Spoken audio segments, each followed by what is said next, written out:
بسم اللہ الرحمن الرحیم۔ السلام علیکم ویورز، امید کرتا ہوں آپ سب خیریت سے ہوں گے۔ حضرت امام حسین اور جنگ کربلا، شب عاشور کے واقعات۔ اس تاریک اور ظلماتی رات میں کربلا کی زمین پر بہت سے واقعات ہوئے، جن میں سے چند ایک ذکر کیے جا رہے ہیں۔ بیعت کا اصحاب سے اٹھا لینا اور اصحاب کا اظہار وفاداری۔ علامہ مجلسی نے نقل کیا ہے کہ جب امام حسین کربلا میں وارد ہوئے تو امام کے ساتھ 2100 شخص تھے۔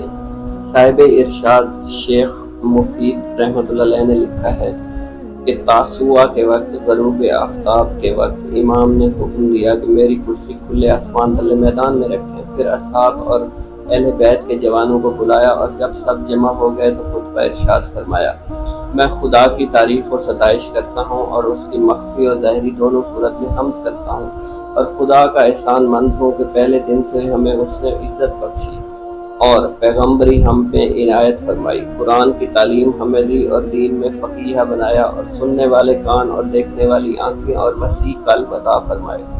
اے میرے اللہ، ہمیں اپنے شاکر بندوں میں سے قرار دے۔ میں نے اپنے اصحاب سے زیادہ وفادار بہتر کوئی اصحاب نہیں دیکھے، میں نے اپنے اہل بیت سے زیادہ نیک اور اصیل کوئی اہل بیت نہیں دیکھے، بس خدا میری طرف سے تم سب کو اچھا اجر انعام عطا فرمائے۔ اے میرے صحابیوں، کل ہماری زندگی کا آخری دن ہے، یہ قوم ہمیں اور دن نہیں دے گی، لہذا جان لو کہ میں تمہیں اجازت دیتا ہوں، اپنی بیعت تمہارے کندھوں سے اٹھا لیتا ہوں، بس جدھر تمہارا جی چاہے چلے جاؤ، ابھی رات کی تاریکی تمہیں چھپا لے گی، لہذا اس تاریکی کو اپنا مرکب سواری بنا لو۔ تم میں سے ہر ایک شخص میرے اہل بیت کے ایک ایک شخص کا ہاتھ پکڑ کر کل کے ظلم و تشدد سے دور لے جائے۔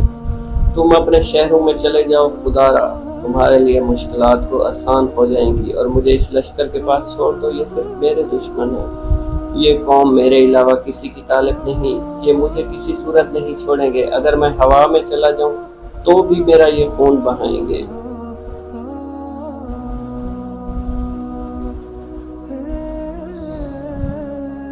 شب عاشور کے واقعات میں واقعہ یوں لکھا گیا ہے کہ جناب سکینہ خاتون فرماتی ہیں: ہمارے پاس پانی نہیں تھا، ایک گھونٹ کے لیے بھی روح پرواز کرنا چاہتی تھی، تمام خیام میں چکر لگایا، پانی نہ ملا تو مایوس محروم واپس لوٹی۔ میں نے اپنے پیچھے قدموں کی آہٹ محسوس کی، مڑ کر دیکھا 20 بچے میرے پیچھے آ رہے تھے، شاید کہیں سے پانی مل جائے، لیکن سب بچے برہنہ، ننگے پاؤں، آنسو خشک، پیاس، ہونٹ خشک، پریشان چہرے اور دشمن کے خوف سے کانپ رہے تھے۔ اسی دوران میں بریر بن حضیر ہمدانی خیمہ کے قریب سے گزرے تو ان کے ننگے پاؤں بچوں پر نظر پڑی جو شدت پیاس کی وجہ سے موت کے قریب تھے، تو ان کی حالت غیر ہو گئی، زمین پر گرے اور مٹی اٹھا کر سر پر ڈال لی۔ اصحاب اور انصار ایک مرتبہ خیام سے باہر نکلے اور بریر کے پاس دوڑ کر آئے، عرض کیا: کیا حکم ہے؟ بریر نے فرمایا: اے انصار، ہم زندہ علی اور فاطمہ کی اولاد پیاس سے مر جائے تو کل خدا کو کیا جواب دیں گے؟ اصحاب نے بریر کی گفتگو سنی، ان کے دل کباب ہو گئے، پوچھا: کیا کرے؟ بریر نے فرمایا: تم میں سے ہر شخص ایک بچے کا ہاتھ پکڑ کر فرات کے کنارے چلا جائے اور پانی سے سیراب کر دے، اگر اسی دوران جنگ ہوتی ہے تو جنگ کرو، ورنہ شہید ہو جاؤ۔ 4 شجاع قوی ہمت جوان نکلے، مشقیں اٹھائی، نہر فرات پر آئے۔ ابن سعد کے لشکر نے قدموں کی آواز سن کر پوچھا: کون ہو؟ فرمایا: بریر ہوں، پانی پینے آئے ہیں۔